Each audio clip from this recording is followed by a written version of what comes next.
Yes, moja kati ya habari ambayo imekuwa ni trending story sana katika mitandao ya kijamii ni kuhusiana na msanii wa lebo ya Kings Music ambaye pia ni mdogo wa msanii Ali Kiba anayefahamika kama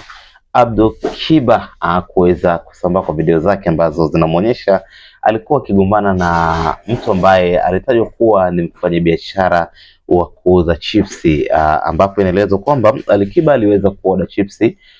akiwa katika gari yake aina ya Crown, na baada ya hapo muuza chips alifuata pesa yake, kitendo ambacho kilimfanya Abdul Kiba kuangalia na kusachi mifuko yake, lakini hakuwa na pesa ya kulipa, hivyo ikawa ni gumzo hapo na ilionekana kuna majibizano ya hapa na pale, kitendo ambacho kilipelekea hadi Abdul Kiba kuweza kuchomoa kisu na kutaka kumpiga muuza chipsi, na baadaye watu walikuwa katika eneo lile waliweza kuingilia kati na kuamulia, lakini pia ikawa ni kitu cha kushangaza sana msanii mkubwa kama Abdul Kiba ambaye tunafahamu kwamba wana uwezo fulani wa kiuchumi, kushindwa kulipa kiasi cha fedha kama kiasi cha shilingi 8,000 ni kitu ambacho kimekuwa na cha kushangaza sana, na wengi wakioji imekuwa na Ali Kiba, mtu ambaye anaweza pia kununua mafuta ya gari na kwenda katika eneo la chipsi ashindwe kulipa 8,000. Ni kitu ambacho kimeacha maswali mengi sana, ni kitu ambacho kimekuwa talk of the town, imekuwa ni topic ambayo inazungumziwa sana, na video hiyo imekuwa ikitrend sana katika mitandao ya kijamii. Sasa nilijaribu kupitia pia hata maoni ya baadhi ya watu kuona kwamba wao wanaichukuliaje issue hii ilivyotokea, kwa maana wanahisi ni issue serious ama pengine ni script ambayo imeandaliwa kwa ajili ya kutengeneza kiki ama kuandaa video ya wimbo mbalimbali. Kama tunafahamu kwamba Abdul Kiba ni msanii ambaye pia yuko chini ya management ya label Kings Music ambayo inamilikiwa na Ali Kiba, so inawezekana pengine ikawa ni moja kati ya clip video ambayo inapatikana katika ngoma mpya ambazo zinakuja, ama pengine ni serious issue. Sasa nimepitia baadhi ya wadau wengi wameonyesha kwamba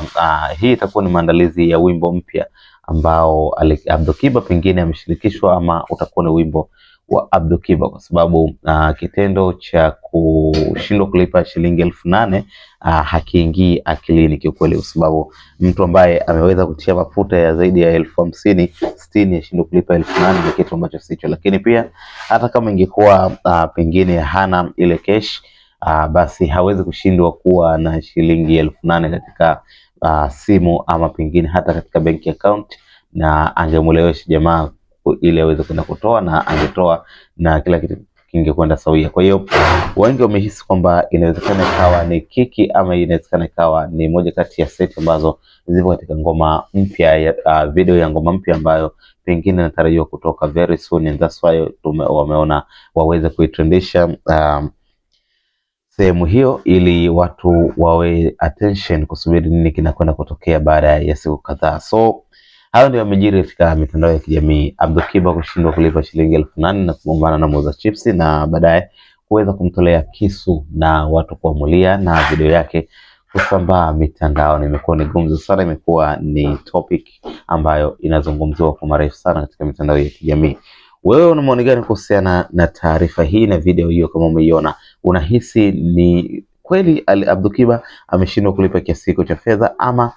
unaungana na wale ambao wanasema ni moja kati ya clip video ambayo itapatikana katika ngoma mpya ya Abdul Kiba? Maoni yako ni muhimu sana, tuandikie kwenye comment section. Usahau kubonyeza neno subscribe, utakuwa umefanya unyama sana kuungana na familia ya Mapro TV. Hadi wakati mwingine, kwa sasa na kuacha na hii enjoy, lakini pia usahau kushare na wadau.